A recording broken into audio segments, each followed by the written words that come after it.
If your yard, patio, or driveway is full of toys right now, professional home organizer Megan Arthurs has a few tips to keep them close at hand, yet kind of out of the way. Good morning. Good morning, Annette. So great to see you. And of course, wonderful to be back on the show today. Yes, awesome. So what do we do first? Do we kind of ask the kids, okay, what are you going to keep and what do or even notice what are they still playing with so that you're not putting away toys that maybe they're not using anymore? Absolutely. So you first really want to ensure you're only storing toys that they play with. So we know the items and the outdoor play that are no longer being used need to be decluttered, given to a charity center, a garage sale, or even given to a friend or family member. Okay, and then comes the container piece. Yes, so containment is so key. So you want to use a system that really caps the limit of toys in your space. So we're going to be a bit strategic here, Annette, because we know the more storage you have, the bigger the invitation to have more toys in your spaces. So we want to avoid that. So using bins and baskets is a really great way for storing your outdoor toys.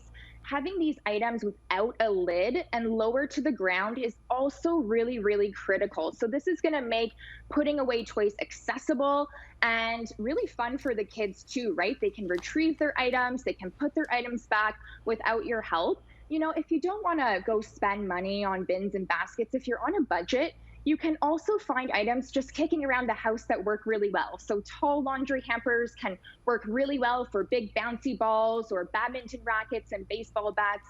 And finally, you want to ensure that you're storing all like items together. So all of your sand toys together, your water toys, your sports equipment. That way you're staying organized for the remainder of summer. Okay, and then I love this idea of making it kind of a fun thing to do to get your kids to maybe park their bikes in the garage. I love your you made a little parking lot for them almost. Yes, absolutely. So organizing can be fun, right? We mustn't be the only humans that think organizing is fun. So getting some bright colored masking tape or even pool noodles and sectioning off a space in your garage or even on your driveway or the side of your home is a great way to get your kids to enjoy and be intrigued to put their items away. They can park their scooters, their bikes, their Jeeps. It's really fun for them and it looks neat too. Okay, and that makes sure that nobody puts the lawnmower in that area, right? So that's for the kids. That's for the kids. You also have in that area, you have a great idea of labeling because, we can read labels, but maybe your children are having trouble reading labels, so keeping a picture picture as a label. Absolutely. So a picture works just as well as having that word up there. If your children are not at a reading level yet, this is still such a great visual cue for them. And it really starts to set in this habit and routine and ritual at a young age that their belongings do have a home.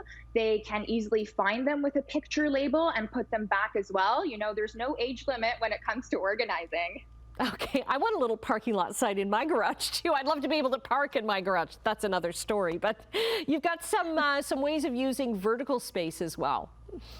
Yes, so when in doubt, go vertical. So always look at the vertical space around you, seeing if you can put items off the floor and on the wall, whether that's using a slat wall system, maybe that's putting a pegboard up or hooks. But, say Annette, some of my clients don't have additional garage space. They might not even have a garage at all. So it's also being mindful of the space around your home. If you could put a shed in the backyard, maybe a storage bench at the side of your home, even putting hooks on the back of a wooden fence work really well for hanging sand buckets and jump ropes. Those are some different options for toy storage aside from the garage. And then how do you get a kind of a cleanup at the end of the day so that stuff isn't left out in the rain or forgotten about in the fall and you find it in the spring? How do you have games, or you must have organizational games? Because I would. There's always games. Yes, when in doubt, put a game and your children will love it. But just setting aside some time, making sure that there is a cleanup time and everybody's sort of on the same schedule with that, knowing at this time it's a 10-minute tidy up and hopefully everybody follows suit. Okay, so 8-year-old me would love the organization in the garage, so I would have followed that definitely.